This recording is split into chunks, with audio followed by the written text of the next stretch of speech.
নমস্কাৰ সকলোকে স্বাগতম অন্য এটি নতুন ভিডিঅ'লে। আজি আমি কথা পাতিম যে কোনসকল মহিলাই আত্মনিৰ্ভৰশীলৰ কাৰণে যি চৰকাৰে পইচা দিছে 10,000 টকাকে প্ৰধানমন্ত্ৰী মহিলা উদ্যমিতা অভিযানৰ দিশেৰে, সেই পইচাটো কোনে কোনে নাপায় বা কোনসকল মহিলাই নাপায়, আজি আমি এই ভিডিঅ'টিত সম্পূৰ্ণ আলোচনা কৰিম। আৰু এই আলোচনাটিত আপোনালোকে যদি ভিডিঅ'টো লাষ্টলৈকে চাওক তেতিয়াহ'লে আপোনালোকে বুজিব পাৰিব যে কোনসকলে পাব আৰু কোনসকলে নাপায়।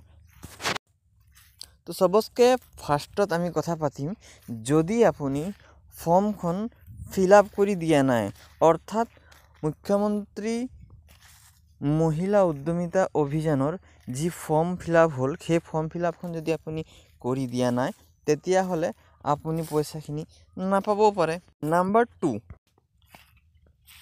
আপোনাৰ কাষ্ট অনুসৰি আপোনাৰ যদি সন্তান সীমাতকৈ বেছি বা যেনেকৈ কাষ্টৰ ওপৰত বান্ধি দিছিলে 3জন বা 4জন, তাতকৈ যদি আপোনাৰ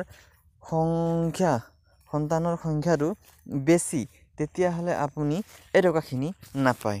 যদি আপুনি আপোনাৰ ৰিজেক্ট লিষ্টত নাম আহিছে, অলৰেডি নাম আহি গ'ল, তেতিয়াহ'লে আপুনি যিকোনো কাৰণত আহি যাব পাৰে, তেতিয়াহ'লে আপুনি সেই পইচাখিনি নাপাব। অন্য এটা পইণ্ট হ'ল যে আপুনি 22 ডিচেম্বৰ 2024 আগে যদি যি লাষ্ট ভেৰিফিকেশ্যন হৈ আছে, এই ভেৰিফিকেশ্যন যদি আপুনি নকৰায়, তেনেহ'লে অহা 25 ফেব্ৰুৱাৰী মাহত যি পইচাটো সোমাই যোৱাৰ কথা কৈছে মুখ্যমন্ত্ৰী মহোদয়ে, সেই পইচাখিনি আপুনি নাপাব।